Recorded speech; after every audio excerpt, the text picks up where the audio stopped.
Mayan pigment. In the dense jungles of Central America, the ruins of the Maya civilization still stand, their temples and murals defying centuries of rain, heat, and time. But among all the wonders left behind by the Maya, one mystery has haunted scientists and artists alike: the secret of Mayan blue. This pigment, found on murals, pottery, and even the bones of sacrificial victims, has survived for over 1,000 years, its color as vivid and bright as the day it was painted. Unlike any other ancient pigment, Mayan blue is almost immune to weather, sunlight, and even chemical attack. While other colors fade, flake, or wash away, Mayan blue remains, a turquoise so deep and pure that it seems to glow from within. For centuries, no one could explain how the Maya created a color so stable, especially in the humid tropical climate where even modern paints quickly degrade. The first clues came in the 20th century, when chemists began analyzing samples from ancient murals.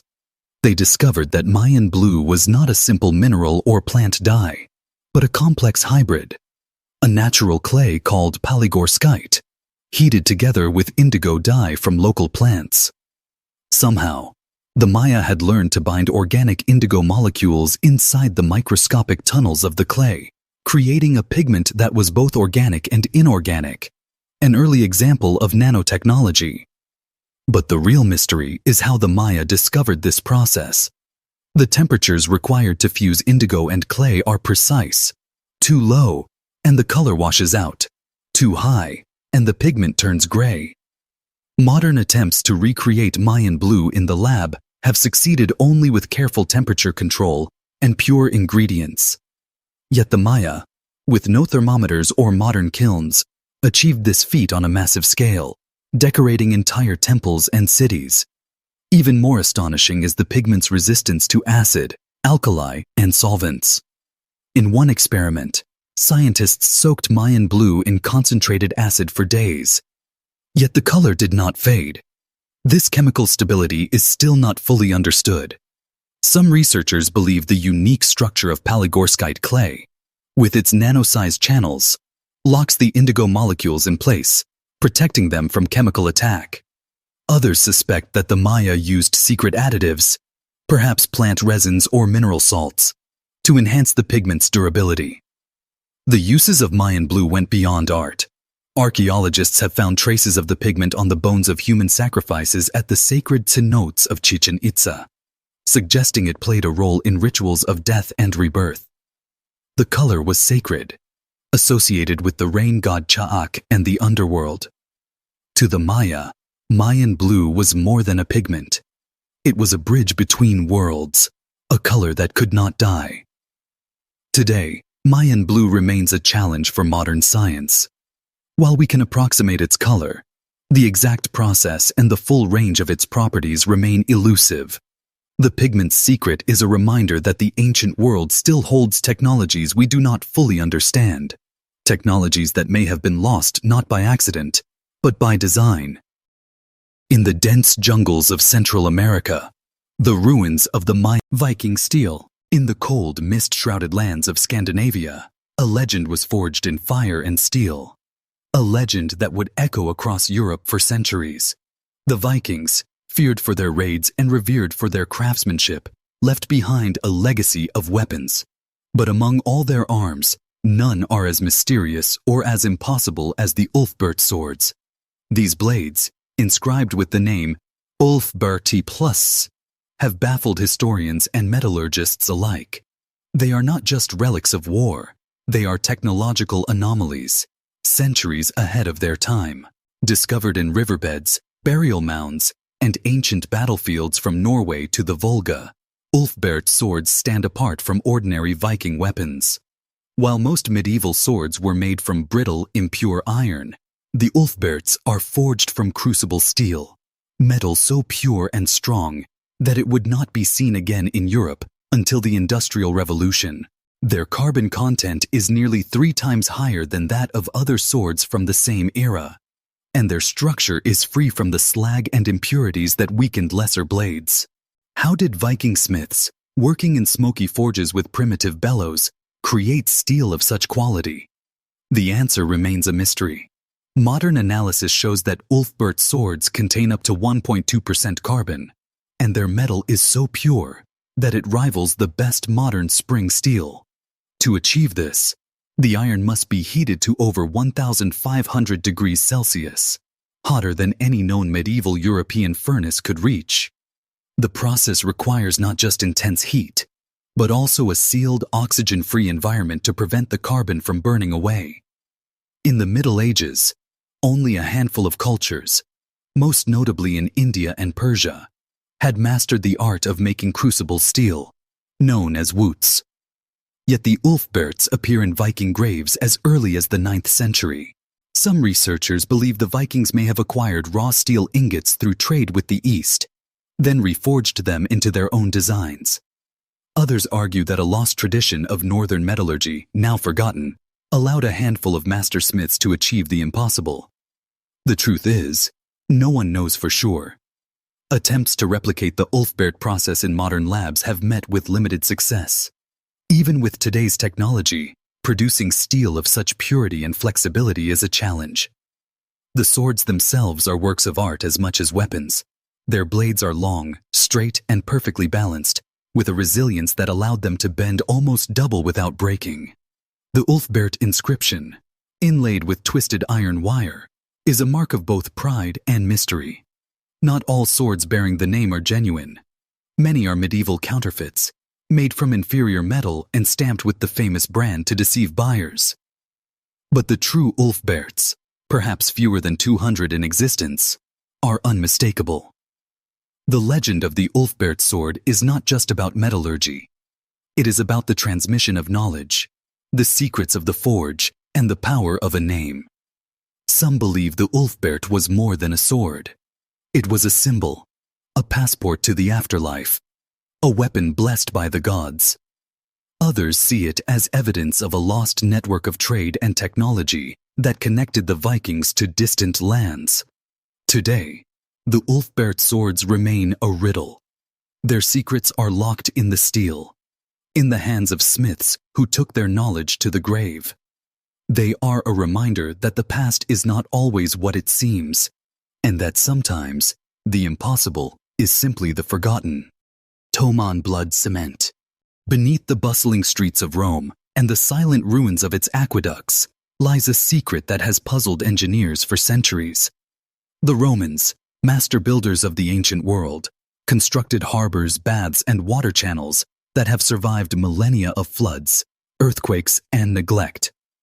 But among their many innovations, one stands out for its sheer audacity and mystery: Mayan Blue cement. This was not just a building material. It was a formula that defied water, time, and even modern science. The story begins with the discovery of ancient Roman cisterns and aqueducts, their interiors lined with a reddish waterproof mortar that remained intact even after 2,000 years of constant exposure to water. Unlike modern concrete, which cracks and leaks within decades, this ancient cement seemed to heal itself, sealing tiny fissures before they could become catastrophic. For years, researchers believed the secret lay in the volcanic ash and lime that formed the base of Roman concrete. But a closer look revealed something far stranger. In the 1990s, chemical analysis of mortar samples from Roman waterworks uncovered traces of organic compounds, proteins to be precise. Further investigation revealed the unthinkable. The Romans had mixed animal blood into their cement.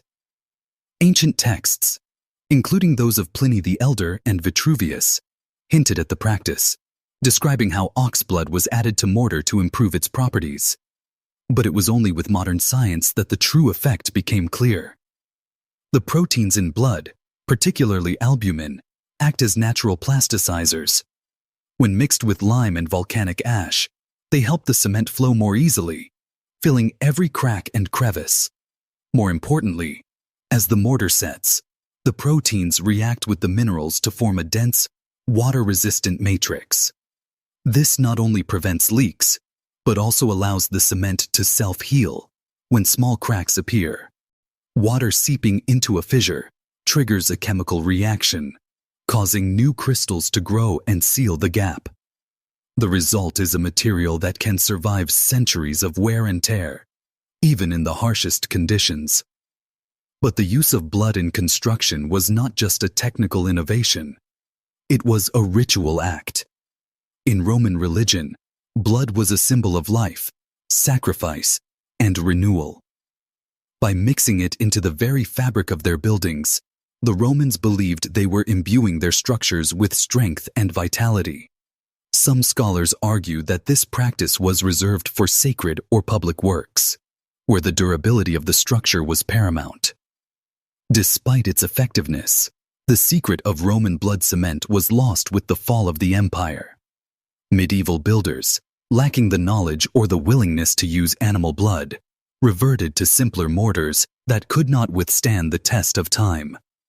Modern engineers, focused on speed and cost, dismissed the idea as superstition, until the evidence became undeniable.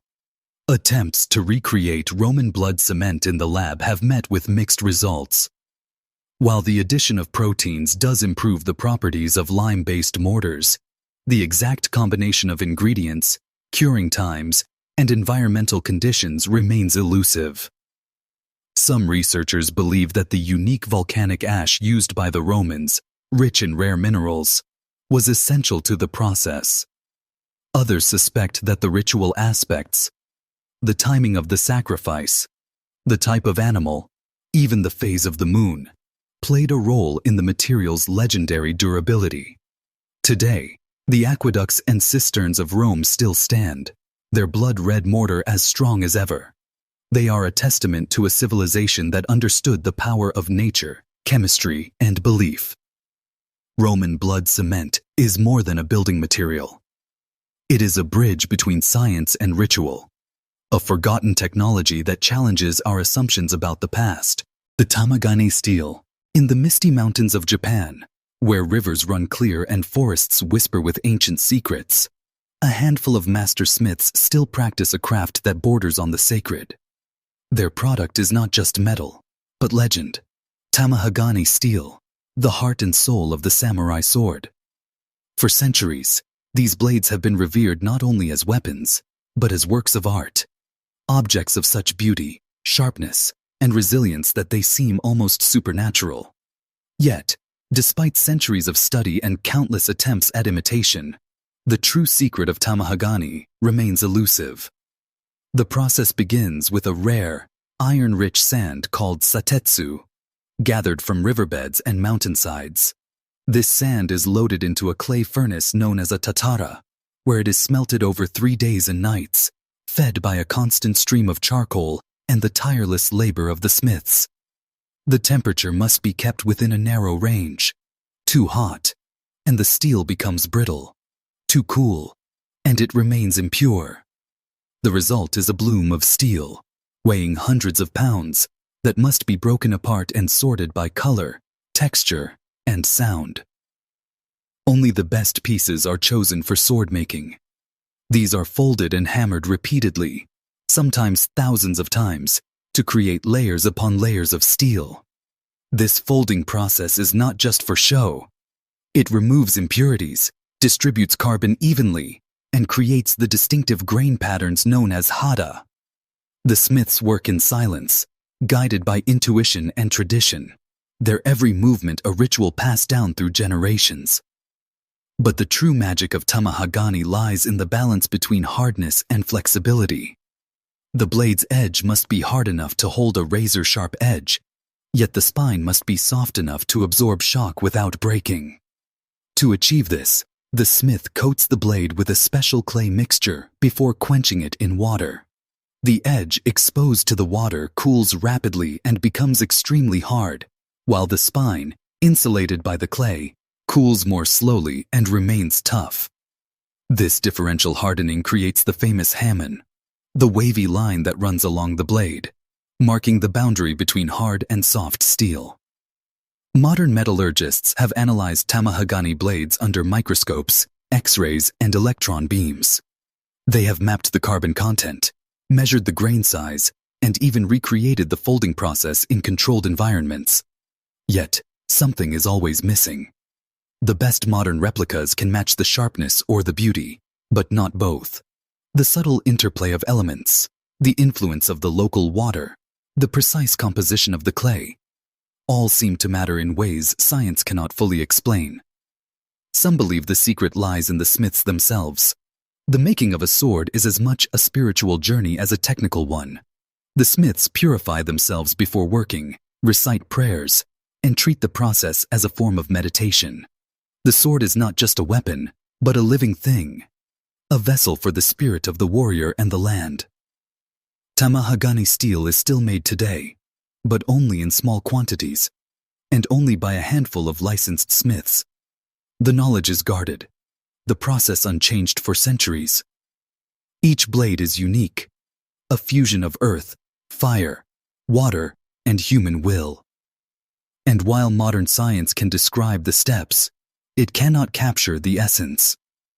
The samurai sword remains a symbol of perfection, a reminder that true mastery is not just about technique, but about harmony with nature, tradition, and the unseen forces that shape our world.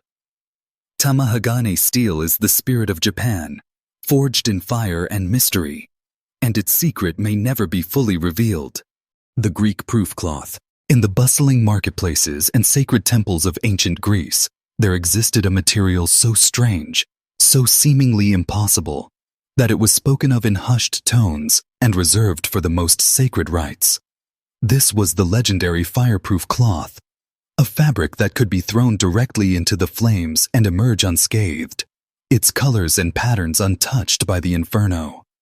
For centuries, the secret of this miraculous textile was guarded by priests and artisans, and its true nature has only recently begun to be understood. The earliest references to fireproof cloth appear in the writings of Pliny the Elder and other classical authors, who described a cloth that cleans itself in fire. According to these accounts, the fabric was used to wrap the bodies of the dead, to line the altars of gods, and to create garments for the highest priests. When soiled, it was not washed with water, but tossed into the flames, where the dirt and stains would burn away, leaving the cloth itself perfectly intact. For centuries, scholars dismissed these stories as exaggeration or myth, but archaeological discoveries in the ruins of ancient temples and tombs have revealed fragments of a fibrous, mineral-based fabric that matches the ancient descriptions.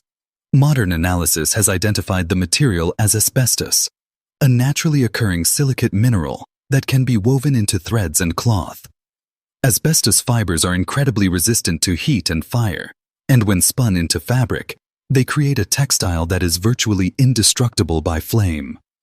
But the mystery does not end there. The process of harvesting, cleaning, and spinning asbestos into fine, flexible threads is far from simple. Ancient Greek artisans developed techniques for separating the fibers, removing impurities, and weaving them into cloth, a process that required both skill and specialized tools. The resulting fabric was soft to the touch, yet could withstand temperatures that would destroy any organic material. The uses of fireproof cloth went far beyond funerary rites. In some accounts, it was used to make lamp wicks that never burned away, allowing sacred flames to burn eternally in temples.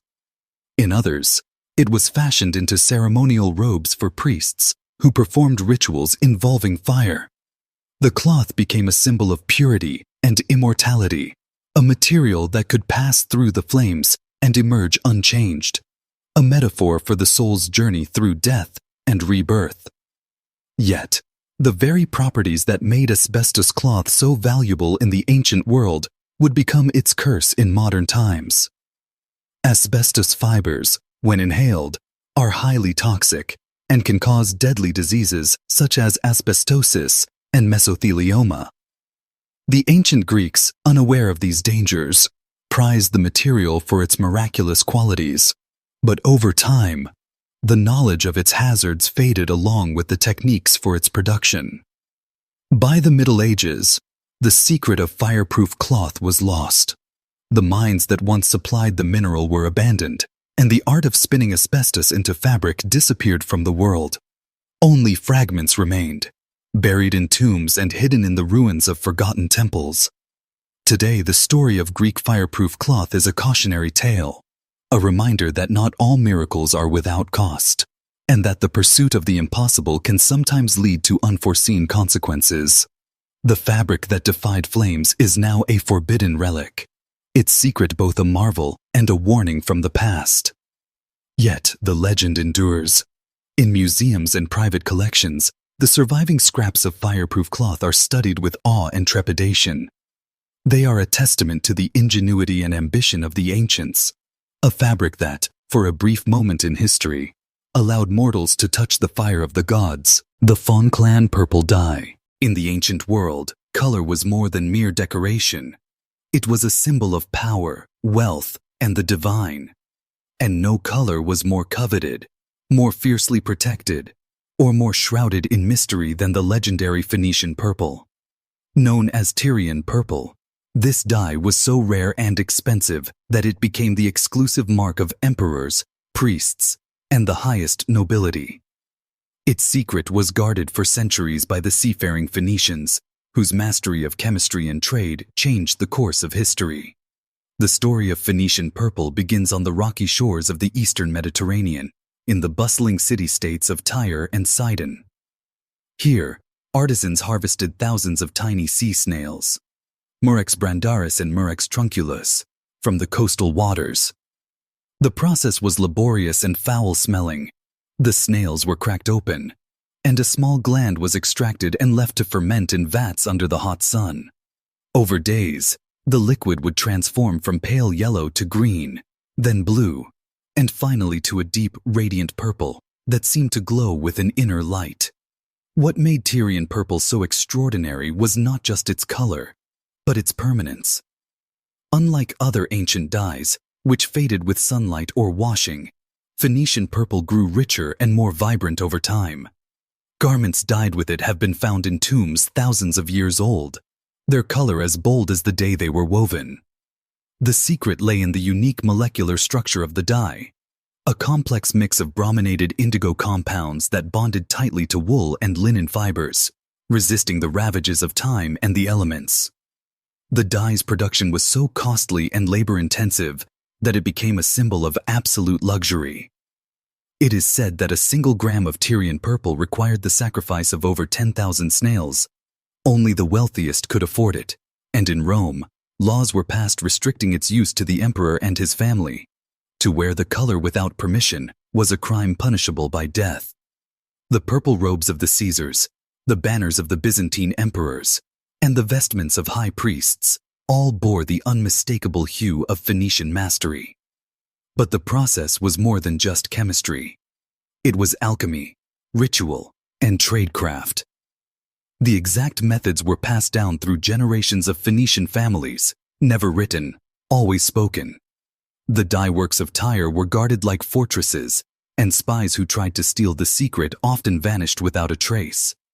Even today, the full details of the ancient process remain elusive.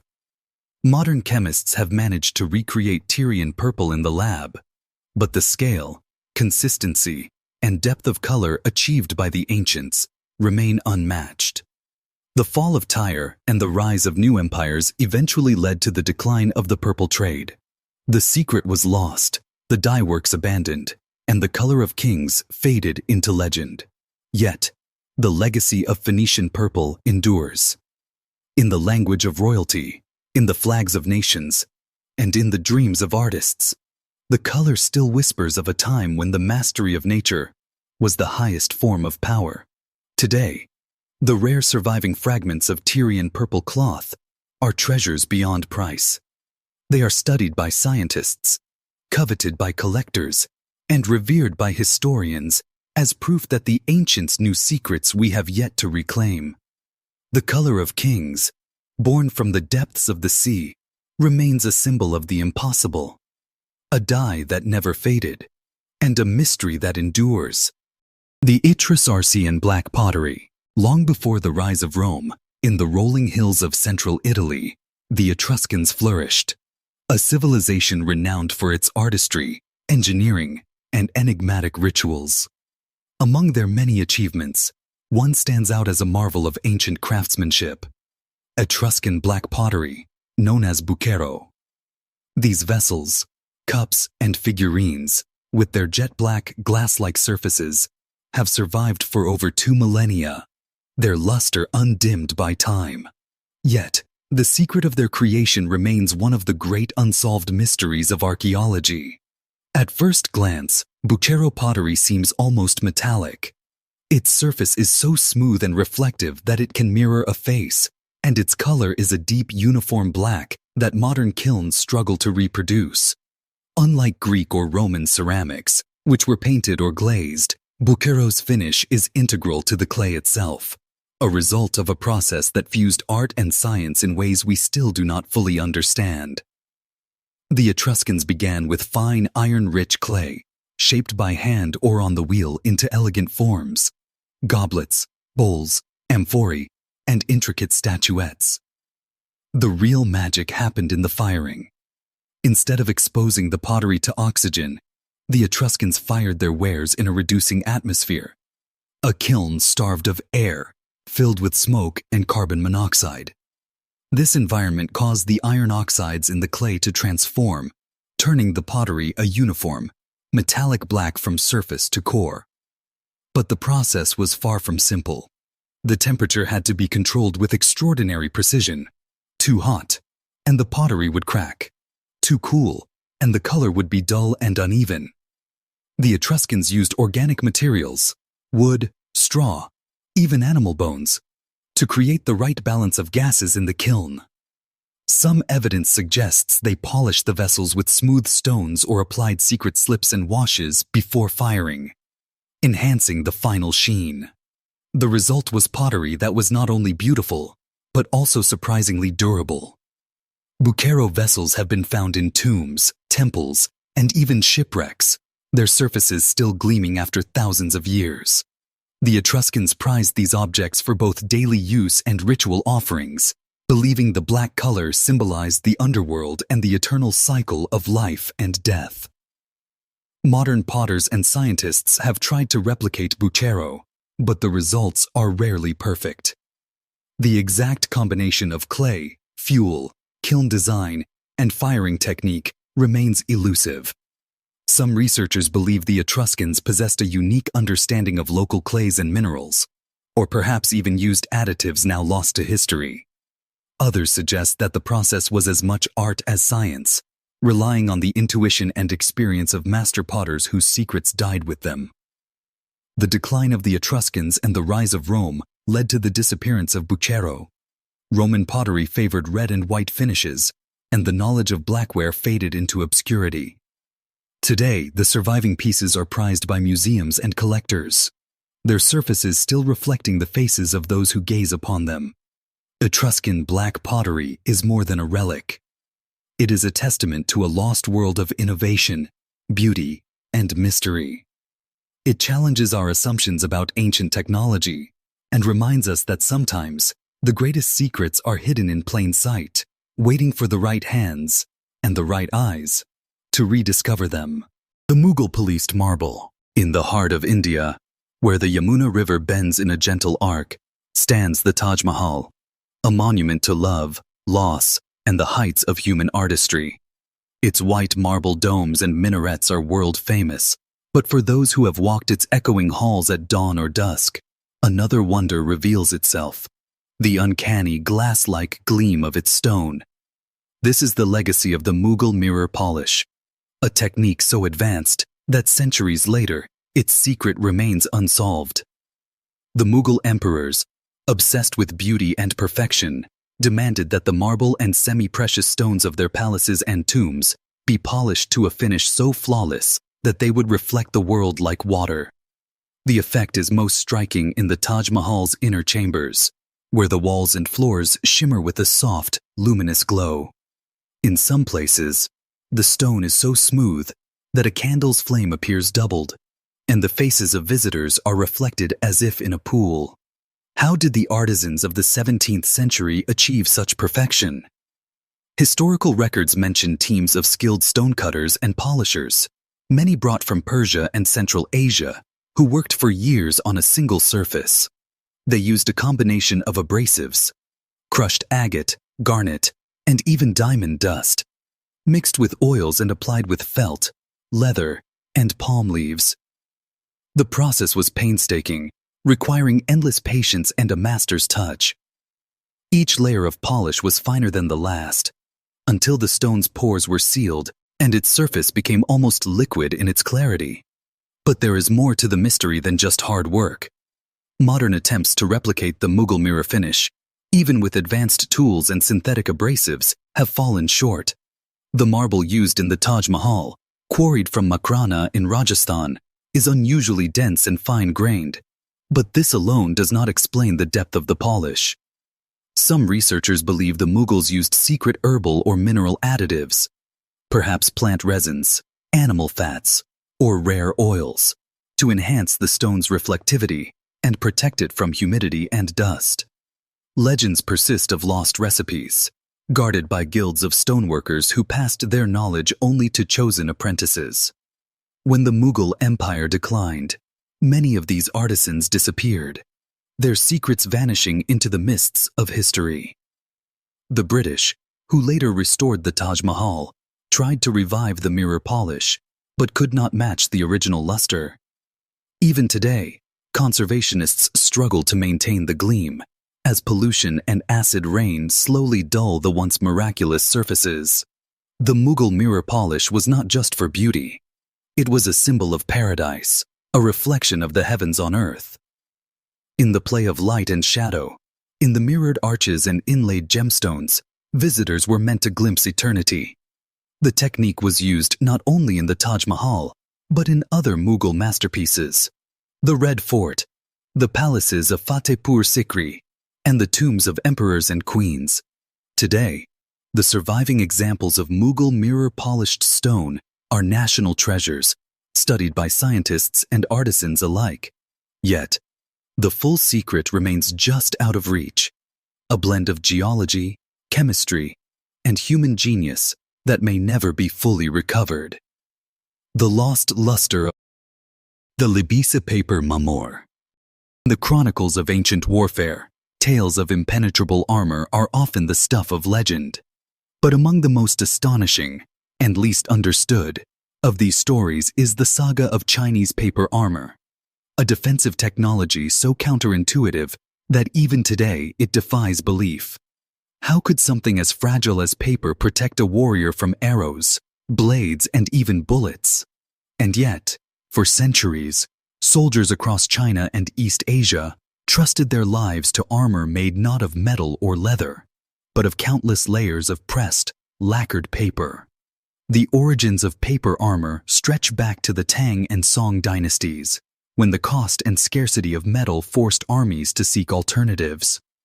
What emerged was a marvel of ingenuity: sheets of high-quality mulberry paper, soaked in brine or vinegar, then pressed, dried, and layered, sometimes up to 100 sheets thick. The layers were glued together with natural adhesives, then lacquered with resins or oils to make them water-resistant and tough. The result was a flexible, lightweight armor that could be worn for hours without fatigue, and that offered surprising protection against the weapons of the day. Historical records and surviving examples reveal that paper armor was not just a desperate measure for the poor. Elite bodyguards, palace guards, and even some generals wore it, often decorated with silk, brocade, or painted designs. In some cases, the armor was reinforced with small metal plates or bamboo slats. But the core remained paper, a material that, when properly prepared, could absorb and dissipate the energy of a blow far better than expected. The real test of paper armor came with the arrival of firearms. During the Ming Dynasty, as muskets and early rifles spread across Asia, Chinese armies faced a new and deadly threat. To the astonishment of European observers, paper armor proved remarkably effective at stopping low-velocity musket balls and shrapnel. The secret lay in the way the layers flexed and compressed, spreading the force of impact over a wide area and trapping projectiles within the dense, fibrous mass. In some accounts, soldiers wearing paper armor survived wounds that would have been fatal in metal or leather. But the advantages of paper armor went beyond protection. It was cheap and easy to produce, requiring only basic materials and simple tools. It was light, allowing for greater mobility and endurance on the battlefield. And it was quiet. Unlike clanking metal, paper armor allowed soldiers to move in near silence, a crucial advantage for scouts and assassins. Despite its effectiveness, the art of making paper armor was closely guarded. Recipes for the adhesives and lacquers, the precise number of layers, and the methods of curing and finishing were passed down within families or military guilds. As gunpowder weapons became more powerful, and as industrialization brought cheap steel to the masses, paper armor gradually disappeared from the battlefield. By the 19th century, it was little more than a curiosity, remembered in folktales and preserved in a handful of museum collections. Modern tests on surviving samples have confirmed the remarkable properties of ancient paper armor. In controlled experiments, replicas have stopped arrows, knives, and even low-caliber bullets. Scientists are still studying the microstructure of the paper, the composition of the lacquers, and the secrets of its resilience. Today, ancient Chinese paper armor stands as a testament to the power of innovation and adaptation. It challenges our assumptions about strength and vulnerability, and reminds us that sometimes, the most unlikely materials can become the stuff of legend. In a world obsessed with high-tech solutions, the forgotten art of paper armor is a whisper from the past. A reminder that true genius often lies in the simplest things. The Chinese paper mask. On the arid northern coast of Peru, centuries before the rise of the Inca, the Moche civilization flourished. Masters of irrigation, art, and metallurgy. Their temples, known as huacas, still rise from the desert, and their tombs have yielded treasures that rival those of Egypt or Mesopotamia. But among the most astonishing of these finds are the golden artifacts of the Moche: masks, jewelry, and ceremonial blades that gleam with a brilliance and purity that seem impossible for their time. The secret behind this radiance? A lost technology that modern science is only beginning to understand: ancient electroplating. For decades, archaeologists marveled at the Moche's goldwork. Unlike hammered or cast gold, many Moche artifacts are made from copper or silver, coated with a microscopically thin, yet flawless layer of pure gold. The coating is so uniform and adheres so tightly that it cannot be explained by simple gilding or leaf application. When examined under electron microscopes, the gold layer shows a crystalline structure and purity that suggests a process far more advanced than anything known in the ancient world. The breakthrough came when researchers discovered traces of unusual chemical residues on the surfaces of Moche artifacts, compounds containing salts, acids, and organic materials. Experimental archaeology revealed that by mixing these ingredients and applying them to a metal object, then passing an electric current through the solution, it was possible to deposit a thin, even layer of gold onto the surface. This is the principle of electroplating, a technology not officially invented until the 19th century. But how could the Moche have generated electricity? Some believe they used simple galvanic cells, made from ceramic jars filled with acidic liquids and fitted with copper and iron rods. Similar Baghdad batteries have been found in the Middle East, but the Moche examples are even more mysterious, as no complete devices have survived. Others suggest that the process relied on natural static electricity, or on the use of plant extracts that acted as electrolytes. Whatever the method, the results are undeniable. Moche goldwork is not only beautiful, but also incredibly durable. The electroplated layer resists tarnish, corrosion, and wear, preserving the artifact's brilliance for centuries. The technique allowed the Moche to create the illusion of solid gold, even when resources were scarce, a feat of both artistry and economy. The use of electroplating was not limited to jewelry. Some of the most spectacular Moche finds are ceremonial knives, known as tumi, and funerary masks, all coated with gold so pure it reflects light like a mirror. These objects played a central role in rituals of power, sacrifice, and the afterlife. To the Moche, gold was not just a symbol of wealth, but a conduit to the divine, a material that captured the energy of the sun and the favor of the gods. The knowledge of Moche electroplating vanished with the fall of their civilization.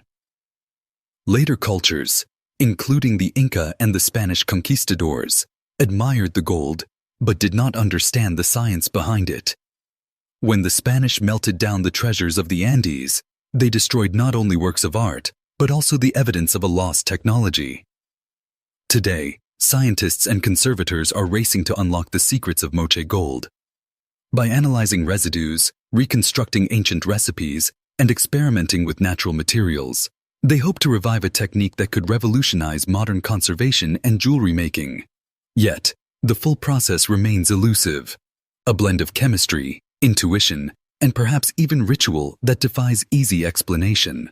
Moche electroplated gold is a testament to the ingenuity and ambition of ancient peoples. It challenges our assumptions about the limits of pre-industrial science and reminds us that the line between magic and technology is often thinner than we think. In the gleam of a Moche mask, we see not just the face of a long-lost king, but the reflection of a forgotten alchemy, one that still has the power to astonish the world.